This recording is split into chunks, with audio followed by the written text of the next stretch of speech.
28 വർഷമായി എല്ലാ കലോത്സവ വേദികളിലും കലോത്സവവും കാണാനെത്തുന്ന അനന്തു സുദേശ്. Yes please. നമസ്തേ. നമസ്കാരം. നമസ്കാരം. അത്ഭുതം തോന്നുന്നു, 28 വർഷമായി ഈ കലോത്സവം മുടങ്ങാതെ കാണാനെത്തുകയാണ്. എങ്ങനെ സാധിക്കുന്നു?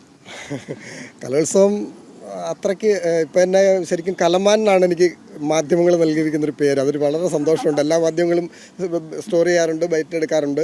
അപ്പോൾ ഇപ്പോൾ മാധ്യമങ്ങൾ കലോത്സവ വേദിയിൽ എനിക്ക് ഇട്ടിരിക്കുന്ന പേര് കലമാൻ എന്നാണ്. കലമാൻ നല്ല പേരല്ലേ? ഇദ്ദേഹം മാത്രമല്ല, ഇദ്ദേഹം കല ആസ്വദിക്കുന്നതാണെങ്കിൽ ഇദ്ദേഹത്തിൻ്റെ മകൾ ഒരു അസാധ്യ കലാകാരി കൂടിയാണ്.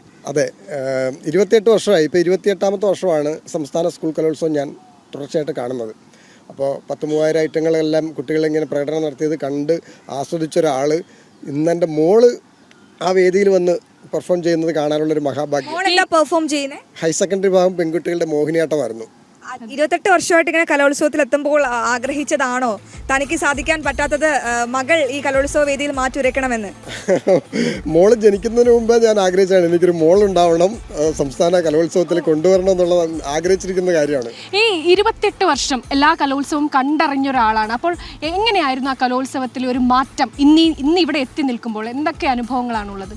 ആദ്യ കാലഘട്ടത്തിലെ കലോത്സവം എന്ന് പറയുന്നത് ഇപ്പം നൃത്തയിനങ്ങളാണ് ഞാൻ കൂടുതൽ കാണുന്നത്. ആ നൃത്തയിനങ്ങൾ കാണുമ്പോഴത്തേനും അതിനകത്ത് പക്കമേളം ലൈവായിരുന്നു. സ്റ്റേജിൽ ഓൾറെഡി ഇപ്പോഴത്തെ പോലെ CD ആയിരുന്നില്ല, പക്കമേളം ഓൾറെഡി ലൈവിലായിരുന്നു. അപ്പോൾ ആ പക്കമേളത്തിൽ ചെയ്യുന്ന ആ ഒരു ഫീല് നമുക്ക് ഇപ്പോൾ CD അത് നമുക്ക് വരുന്നില്ല. കാരണം ലൈവ് ചെയ്യുക എന്ന് പറഞ്ഞാൽ കുട്ടികൾ പക്വതയോടെ കച്ചേരി, ഭരതനാട്യം മോഹിനിയാട്ടം കച്ചേരി ചെയ്യാൻ പ്രാപ്തിയായ കുട്ടികളാണ് വേദിയിൽ വന്ന് ചെയ്യുന്നത്. അപ്പോൾ അത്രയും പക്വതയുള്ള, അത്രയും കഠിനാധ്വാനം ചെയ്യുന്ന കുട്ടികൾക്കാണ് അന്ന് ചെയ്യാൻ പറ്റുന്നത്. ഇന്നിപ്പോൾ CD ഇട്ട് ക്യാപ്സൽ രൂപത്തിലൊരു 10 മിനിറ്റുള്ള കുറച്ചും കൂടെ ഈസിയായി. അപ്പോൾ പിന്നെ അതുപോലെ തന്നെ ജില്ലാതലത്തിലും സബ് ജില്ലാതലത്തിലും നിന്നൊക്കെ കുട്ടികൾ കയറി വരിക. ഏഷ്യയിലെ ഏറ്റവും വലിയ കലാമേളയാണ്. ആ കലാമേളയിലേക്ക് വരുന്നത് റവന്യൂ ജില്ലാ കലോത്സവമാണ് അതിൻ്റെ എൻട്രി എന്ന് പറയുന്നത്. ആ എൻട്രി കയറി വരുന്നത് കഴിവിൻ്റെ അടിസ്ഥാനത്തിലാകുന്നില്ല എന്നുള്ളൊരു സങ്കടമുണ്ട്. കാരണം അത് കഴിവുള്ള കുട്ടികൾ ഇപ്പോൾ 2 ജഡ്ജസ് ഫസ്റ്റ് ഇട്ട കുട്ടി ജില്ലാ തലത്തിൽ പുറത്തേക്ക് പോവുകയും 1 ജഡ്ജസ് ഫസ്റ്റ് ഇട്ട കുട്ടി കയറി വരികയും ചെയ്യുന്നൊരു ഇത് വരുന്നു. കാരണം 3 ജഡ്ജസിനെ ഇരുത്തിയിരിക്കുന്നത് ഭൂരിപക്ഷ വിധിയാണ്.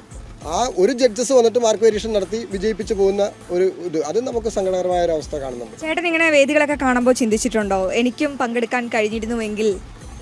കലോത്സവത്തിൽ പങ്കെടുക്കാൻ കൊതി തോന്നിയിട്ടുണ്ട്. കാരണം ഓരോ കുട്ടികളുടെ പ്രകടനമൊക്കെ കാണുമ്പോഴത്തേനും നമുക്കത് കൊതി തോന്നിയിട്ടുണ്ട്. പക്ഷേ ഇപ്പോൾ പങ്കെടുക്കാൻ ഒരുപാട് വർഷങ്ങൾ പിറകെ പോയി പങ്കെടുക്കാൻ ഒരു അവസരം ലഭിച്ചാൽ ഏത് ഐറ്റത്തിനായിരിക്കും പങ്കെടുക്കുക? ഭരതനാട്യം മോഹിനിയാട്ടമായിരിക്കും.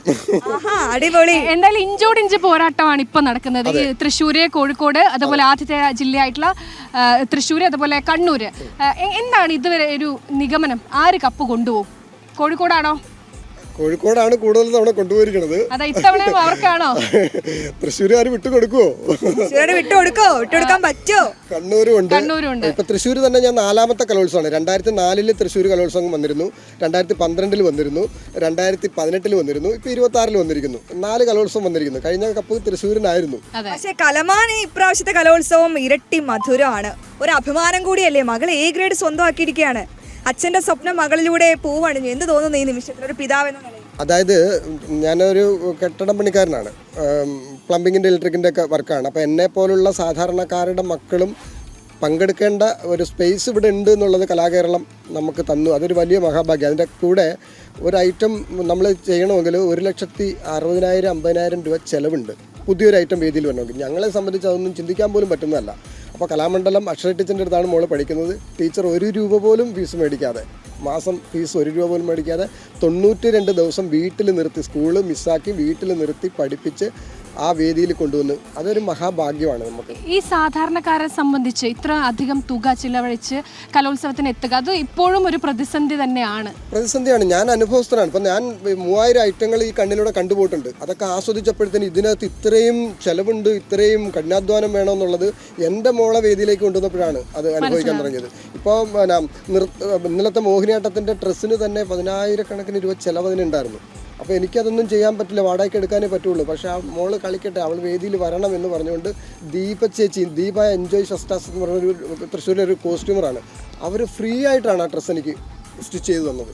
അപ്പോൾ മേക്കപ്പ് ഇട്ട് അജിത്തേട്ടൻ 1 രൂപ പോലും വേണ്ട, എനിക്ക് അഞ്ജലിക്ക് മേക്കപ്പ് ഇടാനുള്ള അത് അവസരം കിട്ടിയല്ലോ, അതാണ് ഭാഗ്യം. അപ്പം ഞങ്ങളെപ്പോലുള്ള സാധാരണക്കാർക്കും ഇവിടെ സ്പേസുള്ള കലാസ്നേഹികളുണ്ട്, പക്ഷേ ഇതൊന്നും ഇല്ലാതെ ഒരുപാട് പേര് പുറത്തേക്ക് പോകുന്നുണ്ട്. അത് ശരിക്കും നമ്മുടെ സർക്കാർ സംവിധാനങ്ങൾ കൂടി അത് കൃത്യമായി മോണിറ്റർ ചെയ്യേണ്ടതാണ്, അതൊരു വിഷയമായി എടുക്കേണ്ടതാണ് എന്നുള്ളതാണ്. പണമില്ലാത്തതിൻ്റെ പേര് ഒരു കുട്ടി പോലും നമ്മുടെ കലോത്സവ വേദികളിൽ നിന്ന് ഇറങ്ങി പോകേണ്ടി വരരുത്, അവരുടെ കണ്ണ് നിറയുന്നൊരു സാഹചര്യം ഉണ്ടാകരുത് എന്നുള്ളതാണ്. അതിൻ്റെ അകത്തൊരു ഇത് കൂടെ ആഡ് ചെയ്യേണ്ടത്, ഇപ്പം നമ്മളിപ്പോൾ സ്റ്റേറ്റ് കലോത്സവത്തിൽ എല്ലാ വർഷവും നിരന്തരം മത്സരിക്കുന്ന ഒരു സാഹചര്യം ഒഴിവാക്കുന്നതായിരിക്കും നല്ലത്. അതായത് ഒരു കുട്ടി നൃത്ത ഇനങ്ങളിൽ മത്സരിച്ചാൽ, സ്റ്റേറ്റിൽ വന്ന് മത്സരിച്ചാൽ ആ കുട്ടിക്ക് പിന്നീടൊരു അവസരം വരരുത്. അപ്പം താഴത്തെ മറ്റു കുട്ടികൾക്ക് കയറി വരാനൊരു അവസരം വരും. അപ്പോൾ അതൊരു മാറ്റം സർക്കാർ കൊണ്ടുവരേണ്ടതുണ്ട്. കാരണം ഒരു കുട്ടിക്ക് ഒരു വർഷം സ്റ്റേറ്റ് കലോത്സവത്തിൽ പങ്കെടുക്കുക, ഏതെങ്കിലും ഒരു ഐറ്റം, നൃത്തയിനമാണെങ്കിൽ സാഹിത്യമാണെങ്കിലും സംഗീതമാണെങ്കിലും ഏതെങ്കിലും ഒരു ഐറ്റം. അപ്പോൾ അങ്ങനെ വരുമ്പോഴത്തേനും ബാക്കിയുള്ള കുട്ടികൾ എല്ലാവരും വരും. ഇതിപ്പോൾ ഒരു കുട്ടിക്ക് വേണ്ടി അമിതമായിട്ട് പണം ചെലവഴിച്ച് ജഡ്ജസിനെ സ്വാധീനിക്കുന്ന ഘടകങ്ങൾ ഉണ്ടാകും. ജഡ്ജസിനെ സ്വാധീനിക്കുന്ന ഒരു കാര്യം ചേട്ടൻ്റെ ശ്രദ്ധയിൽപ്പെട്ടിട്ടുണ്ടോ? ഇപ്പം നമ്മൾ എറണാകുളത്ത് ഹയർ സെക്കൻഡറി കലോത്സവം നടക്കുന്നു, സങ്കടകരമായ ഒരു അവസ്ഥ. 2 ജഡ്ജസ് ഫസ്റ്റ് ഇട്ട കുട്ടി കഴിഞ്ഞ വർഷവും പുറത്തേക്ക് പോയി. ഇക്കൊല്ലവും വന്നപ്പോഴത്തേനും ആ അവസ്ഥയാണ് വന്നിരിക്കുന്നത്. 2 ജഡ്ജസ് ഫസ്റ്റ് ഇട്ട കുട്ടി പുറത്തേക്ക് പോയി, 1 ജഡ്ജസ് ഫസ്റ്റ് ഇടുന്ന കുട്ടി അകത്തേക്ക് കയറി വരുന്നു. അപ്പോൾ അതൊരു തെറ്റായതാണ്. അതപ്പോൾ അത് ചിന്തിക്കേണ്ടത് അവരുടെ രക്ഷിതാക്കളും അവരെ പഠിപ്പിക്കുന്ന അധ്യാപകരുമാണ് ചിന്തിക്കേണ്ടത്. ഇങ്ങനെയല്ല എൻ്റെ കുട്ടിക്ക് പ്രൈസ് വരേണ്ടത്. 2 ജഡ്ജസ് ഫസ്റ്റ് ഇട്ട കുട്ടി എന്നെ ഔട്ടാക്കിയിട്ട് കയറി വരുന്ന ഒരു സാഹചര്യം ഞങ്ങളുടെ കുട്ടിക്ക് ഉണ്ടാകാൻ പാടില്ല എന്ന് നെഞ്ചത്ത് കൈവച്ച് കലാകേരളത്തോട് ഇവർ പറയേണ്ടതുണ്ട്. അപ്പോഴേ ഇതിന് മാറ്റം വരുള്ളൂ. ഇത് ചുളുവിൽ മേടിച്ച് പ്രൈസ് മേടിച്ച് സ്റ്റേറ്റിൽ വന്ന് കളിക്കുക എന്നുള്ളൊരു ഒറ്റ ഇതിൽ പോകുന്നത് അത് തെറ്റാണ്, സങ്കടകരമാണത്. ശരി, എന്തായാലും വളരെയധികം സന്തോഷം തോന്നുന്നു, അഭിമാനം തോന്നുന്നു ഇങ്ങനെ ഒരു അച്ഛനെ കണ്ടെത്തിയത്. ഏതായാലും മകൾ ഇന്ന് തകർക്കട്ടെ, അടിപൊളിയാകട്ടെ. വളരെയധികം നന്ദി ചേട്ടാ, കലമാനാണ് കലമാൻ. അതെ, ഇനി ഒരുപാട് കലോത്സവങ്ങളിൽ ഇതുപോലെ പങ്കെടുക്കാൻ പറ്റട്ടെ, പങ്കെടുക്കാനല്ല കാണാൻ പറ്റട്ടെ. ഞാൻ എല്ലാ വർഷവും ഉണ്ടാവും.